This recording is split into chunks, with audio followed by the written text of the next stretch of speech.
അസ്സലാമു അലൈക്കും വറഹ്മത്തുള്ളാഹി വബറകാതുഹു.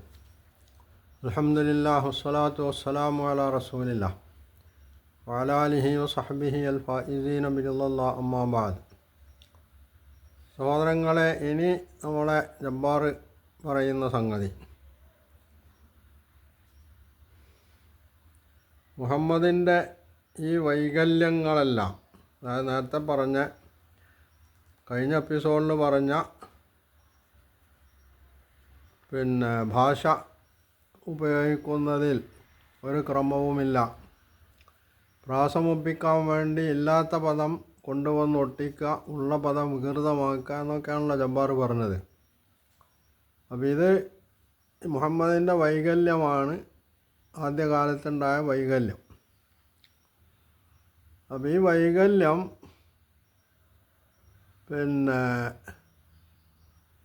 ആദ്യകാലത്ത് തന്നെ ഈ വൈകല്യം ഉണ്ടായിട്ടുണ്ട്.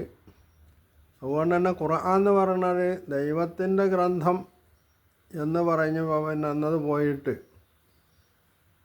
ഒരു യുക്തിയുള്ള ഒരു മനുഷ്യൻ്റെ ഗ്രന്ഥമാണെന്ന് പോലും പറയാൻ പറ്റില്ലാണ് എന്നാണ് മൂപ്പരുടെ തീരുമാനം. അപ്പോൾ എന്താണ് ഈ ഭാഷാപരമായ വൈകല്യം? ഇല്ലാത്ത പദം കൊണ്ടുവന്ന് ഒട്ടിച്ച പദം ഏതാണ്? ഉള്ള പദം വികൃതമാക്കിയിട്ടുള്ളത് എന്താണെന്നൊന്നും ജബ്ബാറിനോടോ അതുപോലുള്ള ആളുകളോടോ ചോദിച്ചിട്ട് കാര്യമില്ല. കാരണം അത് പറയാൻ കഴിയണമെങ്കിൽ ഭാഷ അറിയണ്ടേ. ഭാഷ അറിയാത്ത ഒരു ജാഹിൽ, ഭാഷയിൽ വിവരമില്ലാത്ത അജ്ഞനായിട്ടുള്ള ഒരു മനുഷ്യനാണ് ഇവിടെ ഭാഷയുടെ കാര്യത്തിൽ വിധി പ്രസ്താവിക്കുന്നത്. അപ്പോൾ യോഗ്യതയില്ലാത്ത കാര്യങ്ങളിൽ കയറിയിട്ട് അഭിപ്രായം പറയാന്നുള്ളത് ഇത്തരം ആളുകളുടെ സവിശേഷമായിട്ടുള്ളൊരു സ്വഭാവമാണ്. അതാണല്ലോ യുക്തി എന്ന് പറയുന്നത്. യുക്തിക്ക് തെളിവിൻ്റെയും പ്രമാണത്തിൻ്റെയും ഒന്നും പിമ്പൽ ആവശ്യമില്ല. തങ്ങൾക്ക് തോന്നിയതെന്താണോ അത് വിളിച്ചു പറയാമെന്നാണ് യുക്തി. അതുകൊണ്ട് ജബ്ബാറിനോട് ഇതിനെപ്പറ്റി ചോദിച്ചിട്ട് കാര്യമില്ല, അതിന് മറുപടി കിട്ടുമില്ല. പക്ഷേ മൂപ്പർക്കൊരു ആത്മവിശ്വാസമുണ്ട്, ഞാൻ പറഞ്ഞതൊക്കെ പൂർണ്ണമായിട്ട് ശരിയാണ്, എൻ്റെ അഭിപ്രായങ്ങൾ അല്ലെങ്കിൽ ഞാൻ പറഞ്ഞ ആശയത്തെ ഖണ്ഡിക്കാൻ വിശ്വാസികൾ എന്ന് പറയുമ്പോൾ മുസ്ലിങ്ങളായിട്ടുള്ള ആളുകൾക്കാർക്കും സാധ്യമായിട്ടില്ല. അതുകൊണ്ട് അവിടെയൊക്കെ ഞാൻ ഉണ്ട്. അപ്പം ഞാൻ ഇവിടെയൊക്കെ മുന്നിട്ട് നിൽക്കുന്നു എന്നാണ് മൂപ്പരുടെ ഭാഷ്യം. അത് നമുക്ക് സമ്മതിച്ചു കൊടുക്കാം, കാരണം ഞാൻ അങ്ങനെ നിൽക്കട്ടെ. അപ്പോൾ പിന്നെ ജബ്ബാർ പറയണ മറ്റൊരു സംഗതി എന്താണെന്ന് പറഞ്ഞാൽ, ഇപ്പോൾ 30-ാമത്തെ എപ്പിസോഡിലാണ് ജബ്ബാറിൻ്റെ ഖുർആൻ പഠനത്തിൻ്റെ 30-ാമത്തെ എപ്പിസോഡിലാണ് ഈ അൽഖാരിയെ സംബന്ധിച്ച പരാമർശമുള്ളത്. എന്ന് പറഞ്ഞാൽ അതിന് മുമ്പ് 29 എപ്പിസോഡ് കഴിഞ്ഞിട്ടുണ്ട്. അപ്പോൾ ഈ എപ്പിസോഡുകളിലൊക്കെ ജബ്ബാർ നേരത്തെ പറഞ്ഞിട്ടുള്ളത് ഖുർആനിൽ യാതൊരു ആശയവും ഇല്ല, കുറേ വാക്കുകൾ കൂട്ടിയുണ്ടാക്കിയതാണെന്നൊക്കെ. പക്ഷേ ഇവിടെ മൂപ്പർ പറയുന്ന ഒരു സംഗതി, മുഹമ്മദ് ആദ്യത്തിൽ കുറച്ച് ആശയമൊക്കെ പറഞ്ഞിരുന്നു. അള്ളാഹുവിൻ്റെ ഏകത്വം, തൻ്റെ പ്രവാചകത്വം, അതുപോലെ പരലോക ജീവിതം പോലുള്ള ചില ആശയങ്ങളൊക്കെ പറഞ്ഞിരുന്നു. എന്നാൽ പിന്നെ അദ്ദേഹത്തിന് ആശയദാരിദ്ര്യം അനുഭവപ്പെട്ടു. അതുകൊണ്ടാണ് പറഞ്ഞത് തന്നെ പറഞ്ഞുകൊണ്ടിരിക്കുന്നതെന്നാണ്. അത് ജബ്ബാറിൻ്റെ ഒരു കണ്ടുപിടുത്തമാണ്. മൂപ്പര് നല്ല ഒരു ഗവേഷകനാണല്ലോ. അപ്പോൾ ഗവേഷണം ചെയ്ത് കണ്ടെത്തിയിട്ടുള്ളൊരു സംഗതിയാണ്. അപ്പോൾ ഈ കാലത്ത് മുഹമ്മദിന് ആശയദാരിദ്ര്യം നേരിട്ടു, പറഞ്ഞത് തന്നെ ആവർത്തിച്ചു എന്നാണ്. പറഞ്ഞത് തന്നെ ആവർത്തിച്ചു. പിന്നെ ആ പറഞ്ഞതിൻ്റെ കൂട്ടത്തിൽ മുഹമ്മദ് ചെയ്ത മറ്റൊരു സംഗതി, കേട്ട കഥകൾ റിമോൾഡ് ചെയ്ത് പറഞ്ഞു എന്നാണ്.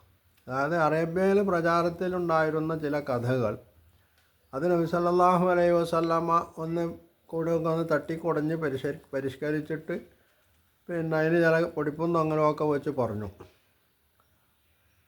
ആ കഥക്ക് വ്യക്തത ഉണ്ടായിരുന്നില്ല എന്നുകൂടി പറയുന്നുണ്ട് ജബ്ബാർ. പൂർവിക കെട്ടുകഥകൾ എന്ന് പറഞ്ഞ് ഖുറൈശികൾ അല്ലെങ്കിൽ അവരുടെ മക്കയിലെ ഇസ്ലാമിൻ്റെ ശത്രുക്കൾ പരിഹസിക്കാൻ കാരണം ഇതാണ് എന്നാണ് ജബ്ബാറിൻ്റെ കണ്ടുപിടുത്തം. അപ്പോൾ ഏത് കഥക്കാണ് വ്യക്തത ഇല്ലാത്തതെന്നൊന്നും മൂപ്പർ പറയുന്നില്ല. ആദിനെ സംബന്ധിച്ച കഥയാണോ, സമൂദിനെ സംബന്ധിച്ചുള്ളതാണോ, ഫിറാവിനെ സംബന്ധിച്ചുള്ളതാണോ, ഇതൊന്നും മൂപ്പർ പറയുന്നില്ല. വ്യക്തത ഇല്ലാത്ത കഥകൾ പറഞ്ഞു.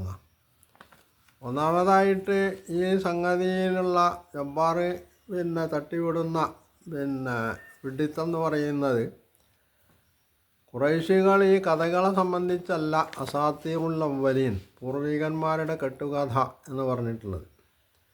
അത് ഖുർആൻ വായിക്കുന്ന, നിഷ്പക്ഷമായിട്ട് ഖുർആൻ വായിക്കുന്ന ഏതൊരാൾക്കും മനസ്സിലാവും. അവർ കെട്ടുകഥ എന്ന് പറഞ്ഞിട്ടുള്ളത് അള്ളാഹുവിൻ്റെ ഏകത്വം, പരലോക ജീവിതം, അതുപോലെ മഹ്ശറയിലുള്ള വിചാരണ തുടങ്ങിയുള്ള സംഗതികളെ സംബന്ധിച്ചാണ്. അല്ലെങ്കിൽ മൊത്തം ഖുർആൻ തന്നെ കെട്ടുകഥയാണ് എന്നാണ് അവർ പറഞ്ഞിട്ടുള്ളത്. ഖുർആൻ കെട്ടുകഥയാണ് എന്ന് ഒരു ഭാഗത്ത് പറയുമ്പോൾ തന്നെ മറുഭാഗത്ത് അവർ സമ്മതിച്ചിരുന്ന എന്താണ്? ഇവിടെ മനസ്സിലാക്കേണ്ട ഒരു കാര്യം, ഇസ്ലാമിൻ്റെ കാര്യത്തിൽ മാത്രമല്ല, ലോകത്ത് വന്നിട്ടുള്ള ഒരു ആശയവും ആ ആശയം പൂർണ്ണാർത്ഥത്തിൽ എല്ലാ സമൂഹങ്ങളും അല്ലെങ്കിൽ ഏതെങ്കിലും ഒരു സമൂഹം യാതൊരു എതിർപ്പും കൂടാതെ അംഗീകരിച്ചതിന് ലോക ചരിത്രത്തിൽ എവിടെയും ഒരു തെളിവും കാണൂല എന്നുള്ള. എന്ന് പറഞ്ഞാൽ നിലവിലെ മനുഷ്യൻ്റെ ആശയഗതികൾക്കും ആദർശങ്ങൾക്കും അതുപോലെ അനുഷ്ഠാന ആചാരങ്ങൾക്കുമൊക്കെ വിരുദ്ധമായിട്ട് എന്ത് ആശയം കൊണ്ടുവന്നാലും ആ സമൂഹം അതിനെ എതിർക്കും. ആശയം കൊണ്ടുവന്ന ആളെ സംബന്ധിച്ച് ചിലപ്പോൾ അയാൾ ഭ്രാന്തനാണ്, അല്ലെങ്കിൽ അയാൾക്ക് തലയില്ല, വിവേകമില്ല എന്നൊക്കെയാണ് എല്ലാവരും പറയാം. ജബ്ബാർ ഇസ്ലാമിനെ പറ്റി പറയും പോലെ തന്നെയാണ് ജബ്ബാറിൻ്റെ ഈ ആശയഗതിയെ സംബന്ധിച്ച്, യുക്തിവാദത്തെ സംബന്ധിച്ച് അതിൻ്റെ എതിരാളികളും പറയാറുള്ളത്. അപ്പോൾ ഇത് മനുഷ്യ സമൂഹത്തിൽ നിത്യേന അല്ലെങ്കിൽ എല്ലാ കാലത്തും നടന്നുകൊണ്ടിരിക്കുന്നൊരു കാര്യമാണ്. പിന്നെ ഈ പരിഹാസം എന്ന് പറയുന്നത് മുഹമ്മദ് നബി മാത്രമാണോ ഏറ്റുവാങ്ങിയിട്ടുള്ളത് പ്രവാചകന്മാരിൽ? അത് പരിശോധിച്ചാൽ അങ്ങനെയല്ല. എല്ലാ പ്രവാചകന്മാരും ഈ ആക്ഷേപം കേട്ടിട്ടുള്ളവരാണ്. എല്ലാ പ്രവാചകന്മാരോടും അയാൾ ഭ്രാന്തനാണ് എന്ന് അവരെ സംബന്ധിച്ച് എതിരാളികൾ പറഞ്ഞിട്ടുണ്ട്. മൂസാ നബിയെ സംബന്ധിച്ച് ഇസ്രായേലികളെ സംരക്ഷിക്കാൻ അല്ലെങ്കിൽ അവർക്ക് മോചനം നേടിയെടുക്കാൻ വേണ്ടിയാണ് മൂസാ നബി വരുന്നത്. പക്ഷേ ആ മൂസാ നബിയെ സംബന്ധിച്ച് ഫിർഔൻ പറഞ്ഞതാണ്, ഇന്ന റസൂലക്കും അല്ലദീ ഉർസില ഇലൈക്കും ലമജ്നൂൻ, നിങ്ങളിലേക്ക് നിയുക്തനായിട്ടുള്ള നിങ്ങളുടെ ഈ ദൂതൻ ഭ്രാന്തനാണെന്ന്. അപ്പോൾ എല്ലാ പ്രവാചകന്മാരും കേട്ട പഴി ഇവിടെ നബി സല്ലല്ലാഹു അലൈഹി വസല്ലമയും കേൾക്കുന്നു എന്നുള്ളൂ. അതിൽ അത്ഭുതമൊന്നുമില്ല. പക്ഷെ ജബ്ബാറിനെ സംബന്ധിച്ചിടത്തോളം ജബ്ബാർ പറയുന്നത് ഈ കഥകളെ സംബന്ധിച്ചാണ്, അല്ലെങ്കിൽ ഖുർആനിൽ പരാമർശിക്കുന്ന ചരിത്രത്തെ സംബന്ധിച്ചാണ് കെട്ടുകഥ എന്ന് ഇവർ പറഞ്ഞിട്ടുള്ളതെന്നാണ്. അതൊന്നിക്കൽ ജബ്ബാറിന് ഖുർആൻ മനസ്സിലാവാത്തത് കൊണ്ട്, അതല്ലെങ്കിൽ ഖുർആൻ മനസ്സിലായിട്ടും തനിക്ക് പറയാനുള്ളത് പറഞ്ഞേ അടങ്ങൂ, അതിൽ സത്യം അസത്യമൊന്നും പ്രശ്നമല്ല, സത്യസന്ധതൻ്റെ ആവശ്യമില്ല.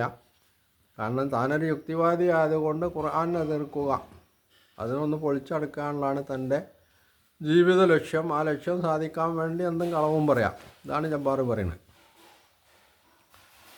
മറ്റൊന്ന്, ഈ കഥകളെ സംബന്ധിച്ചിടത്തോളം ഖുർആന് ഈ കഥകൾ ആവർത്തിച്ചിട്ടുണ്ട് എന്നത് ശരിയാണ്. ഈ കഥ മാത്രമല്ല, അള്ളാഹുവിൻ്റെ ഏകത്വത്തെ സംബന്ധിച്ച്, തൗഹീദിനെ സംബന്ധിച്ചും പരലോകത്തെ സംബന്ധിച്ചും പ്രവാചകത്വത്തെ സംബന്ധിച്ചുമൊക്കെ ആവർത്തിച്ച് പറഞ്ഞിട്ടുണ്ട്. 23 വർഷക്കാലത്തെ മക്ക ജീവിതത്തിൽ മാത്രമല്ല, മദീന ജീവിതത്തിലെ 10 വർഷക്കാലത്തെ ആ ജീവിതത്തിലും ഇതൊക്കെ ആവർത്തിക്കുന്നുണ്ട്. ഇതെന്തുകൊണ്ട് എന്നൊരു ചോദ്യമുണ്ട്. എന്തിനാണ് ഇങ്ങനെ ആവർത്തിക്കുന്നത്?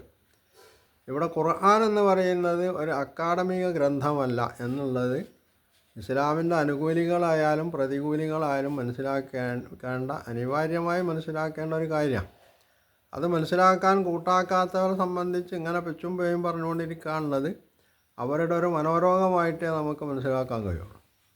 ഒരു പ്രബോധനനെ സംബന്ധിച്ച്, പ്രബോധന ഗ്രന്ഥത്തെ സംബന്ധിച്ചും പറഞ്ഞത് തന്നെ ആവർത്തിക്കുക എന്നത് അവരേതൊരു ആശയമാണോ ജനങ്ങളിൽ സന്നിവേശിപ്പിക്കാൻ വേണ്ടി, പ്രചരിപ്പിക്കാൻ വേണ്ടി ഉദ്ദേശിക്കുന്നത്, ആ ആശയം അവരിൽ സ്വീകാര്യമാവാനും അത് അവർക്ക് കൂടുതൽ ബോധ്യമാവാനും ഇത് ആവർത്തിച്ചു കൊണ്ടേയിരിക്കേണ്ടതുണ്ട്. പിന്നെ മറ്റൊന്നുള്ളത്, ജബ്ബാർ പറയുന്നത് കേട്ടാൽ ഈ മക്കയിലെ ആളുകളെല്ലാവരും നബി സല്ലല്ലാഹു അലൈഹി വസല്ലം പറയണതൊക്കെ അത് പിന്നെ പൂർവികന്മാരുടെ കെട്ടുകഥകളാണെന്ന് പറഞ്ഞു കഴിഞ്ഞ് മാറാ ചെയ്തിട്ടുള്ളതെന്നാണ്. ഒരിക്കൽ പോലും ജബ്ബാർ മക്കയിൽ നിന്ന് നബി സല്ലല്ലാഹു അലൈഹി വസല്ലമയെ പിൻപറ്റിയ ഇസ്ലാം സ്വീകരിച്ചിട്ടുള്ള ആളുകളെ സംബന്ധിച്ചൊരു പരാമർശം നടത്തുന്നില്ല. എന്തുകൊണ്ടാണ്? അത് നടത്തിയാൽ തൻ്റെ പൂച്ച് പിന്നെ വെളിച്ചത്താവും. അപ്പോൾ ചോദിക്കും മൂപ്പരോട്, അല്ല അബ്ബാർ മാഷേ, മക്കാരൊക്കെ മുഹമ്മദിനെ എതിർത്തു എന്നല്ലേ താങ്കൾ പറഞ്ഞിരുന്നത്, പിന്നെ എങ്ങനെ ഇവർ മുഹമ്മദിൻ്റെ അനുയായികളായി മാറിയെന്ന് ചോദ്യം വരും. അപ്പോൾ ആ ചോദ്യം വരാതിരിക്കാൻ വേണ്ടിയുള്ളൊരു തന്ത്രമാണ് ജബ്ബാർ ഇവിടെ പറ്റുന്നത്. മക്കാരെല്ലാവരും നബിയെ എതിർത്തു എന്നുള്ളത്. യഥാർത്ഥത്തിൽ സംഭവം എന്താണ്? മക്കയിലെ പ്രമാണിമാരായിട്ടുള്ള ആളുകൾ നബി സല്ലല്ലാഹു അലൈഹി വസല്ലമയെ എതിർത്തിട്ടുണ്ട്. പ്രമാണിമാർ ഏത് ആശയത്തെയാണ് എതിർക്കാതെ പോയിട്ടുള്ളത്? തങ്ങളുടെ താല്പര്യങ്ങൾക്ക് വിരുദ്ധമാണ് എന്ന് കാണുന്ന ഏതാശയത്തെയും അവർ വിമർശിക്കുകയും എതിർക്കുകയും ചെയ്യും. എന്നാൽ അതേ അവസരം തന്നെയാണ് മക്കയിൽ നല്ല ഒരു വൃന്ദം, നല്ലൊരു സമൂഹം നബി സല്ലല്ലാഹു അലൈഹി വസല്ലമയെ പിൻപറ്റിയിരുന്നു എന്നുള്ളത്. അതിൽ നല്ല നല്ല ചെറുപ്പക്കാരായിട്ടുള്ള ആളുകളാണ് ഉണ്ടായിരുന്നത്. ഈ ചെറുപ്പക്കാർക്കൊന്നും വിവേകമില്ലായിരുന്നു, അല്ലെങ്കിൽ യുക്തിയില്ലായിരുന്നു. ജബ്ബാറിൻ്റെ ഭാഷയിൽ യുക്തിയില്ലായിരുന്നു എന്ന് പറയണമെങ്കിൽ ആ യുക്തിവാദം അത് വല്ലാത്തൊരു യുക്തിവാദമായിട്ട് പരിഗണിക്കപ്പെടേണ്ടി വരും. കാരണം ജബ്ബാറിനെ പോലെ ഇസ്ലാമിനെ എതിർക്കുന്ന ആളുകൾക്ക് മാത്രമേ ബുദ്ധിയുള്ളൂ, ഇസ്ലാം അംഗീകരിക്കുന്നവർക്കൊന്നും ബുദ്ധിയില്ല എന്നുമാണല്ലോ ഈ പറയുന്നതിന് താല്പര്യം. എന്തുകൊണ്ടാണ് മക്കയിലെ ജനത കുറേ ആളുകളെ മർദ്ദിച്ചൊതുക്കാൻ ശ്രമിച്ചിട്ടുള്ളത് എന്നൊരു ചോദ്യം. ഇവിടെ നബി സല്ലല്ലാഹു അലൈഹി വസല്ലമ ഇവരുടെ വിഗ്രഹങ്ങളെ സംബന്ധിച്ചൊക്കെ പറഞ്ഞു എന്നുള്ളത് സമ്മതിച്ചാൽ പോലും, ആക്ഷേപിച്ചു എന്നുള്ള പറയുന്നതൊക്കെ സമ്മതിച്ചാൽ പോലും, ഈ സമൂഹത്തിൽ നിന്ന് ഇസ്ലാം സ്വീകരിച്ച് മുമ്പോട്ട് വന്ന ആളുകളെ എന്തിനാണ് ഇവർ മർദ്ദിച്ചൊതുക്കാൻ ശ്രമിച്ചിട്ടുള്ളത്? എന്തുകൊണ്ടാണ് ഇവരിൽ നിന്ന് വലിയൊരു വിഭാഗം ആളുകൾ ഇസ്ലാമിൻ്റെ ഏതാണ്ട് ആദ്യകാലത്ത് എന്ന് പറയാവുന്നത് പോലെ എത്യോപ്യയിലേക്ക് ഹിജറ പോയിട്ടുള്ളത്? തുടർന്ന് അവർ മദീനയിലേക്ക് ഹിജറ പോകേണ്ടി വന്നത് എന്തുകൊണ്ടാണ്? അപ്പം നബിയുടെ മുഹമ്മദിൻ്റെ പിന്നിൽ അനുയായികളില്ലായിരുന്നു എന്ന് ജബ്ബാറിന് പറയാൻ കഴിയുമോ? അത് ഉണ്ടായിരുന്നു എന്നുള്ളത് മൂപ്പര് എവിടെയും പറയില്ല. മൂപ്പർക്ക് ആകെ ഹൈലൈറ്റ് ചെയ്ത് കാണിക്കേണ്ടത് നബി സല്ലല്ലാഹു അലൈഹി വസല്ലമയുടെ എതിർത്തിരുന്ന എതിർപ്പുകളെയാണ്. അപ്പോൾ താൻ പറഞ്ഞത് സത്യമാണെന്നും താനെല്ലാം പഠിച്ചിട്ടാണ്, ആയത്തിൽ ഖുർആൻ പഠിച്ചിട്ടാണ് പറയുന്നത് എന്നൊക്കെ ആളുകൾക്ക് മാനവർക്ക് മനസ്സിലാക്കാൻ കഴിയുള്ളൂ എന്ന് ജബ്ബാറിന് വലിയൊരു ആത്മവിശ്വാസമുണ്ട്. ആ ആത്മവിശ്വാസത്തിൻ്റെ തിണ്ണബലത്തിലാണ് ജബ്ബാർ ഇതൊക്കെ പറഞ്ഞുകൊണ്ടിരിക്കുന്നത്. പിന്നെ നബി സല്ലല്ലാഹു അലൈഹി വസല്ലമയുടെ വെളിപാടിനെ പരിഹസിച്ചു, മുഹമ്മദിന് ഭ്രാന്താണെന്ന് പറഞ്ഞു, വിമർശനങ്ങളുണ്ടായി, തെളിവ് തരൂ എന്ന് പറഞ്ഞു നോക്കാൻ. അതൊക്കെ ശരിയാ. നബി സല്ലല്ലാഹു അലൈഹി വസല്ലമയുടെ വെളിപാടിനെ അവർ പരിഹസിച്ചിട്ടുണ്ട്, നബി ഭ്രാന്തനാണെന്ന് അവർ പറഞ്ഞിട്ടുണ്ട്, നബിയോട് തെളിവ് ആവശ്യപ്പെട്ടിട്ടുണ്ട് എന്നൊക്കെ ശരിയാ.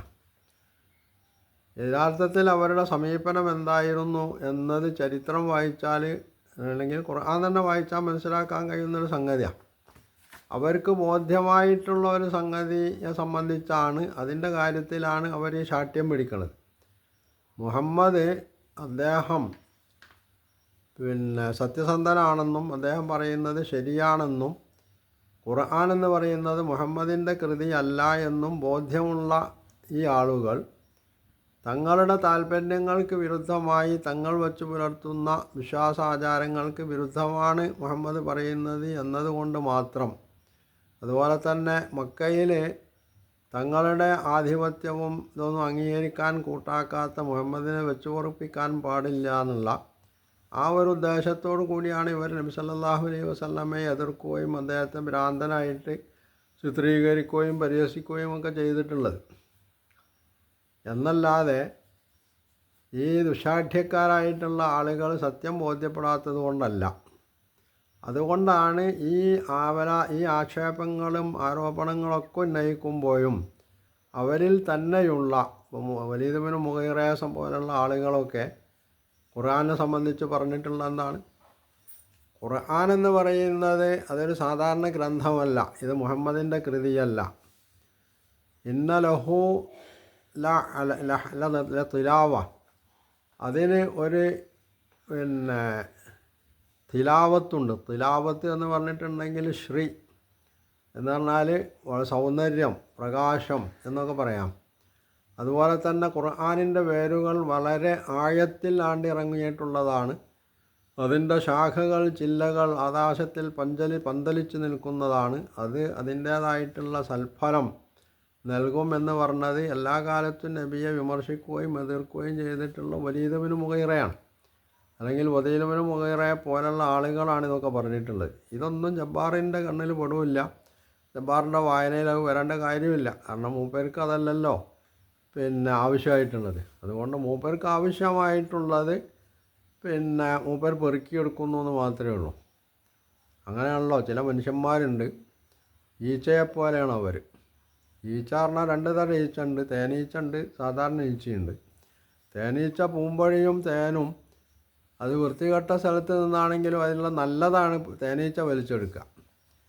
മറ്റേ ഈച്ചയോ, നമ്മൾ സാധാരണ പറയുന്ന ഈച്ച എന്ന് പറയുന്നത് വൃത്തികേടിലേ മൂപ്പർ പോയി ഇരിക്കുകയുള്ളൂ. ആ വൃത്തികേടാണ് പ്രചരിപ്പിക്കുക. ഇതാണ് ജബ്ബാറിനെ പോലുള്ള യുക്തിവാദികളുടെ സ്വഭാവം എന്ന് മനസ്സിലാക്കിയാൽ ഇതിൽ വലിയ അത്ഭുതമൊന്നുമില്ല. അവർ അത് ചെയ്തുകൊണ്ടിരിക്കണം, അപ്പോഴേ അവരായി തീരുകയുള്ളൂ എന്നതാണ് വസ്തുത.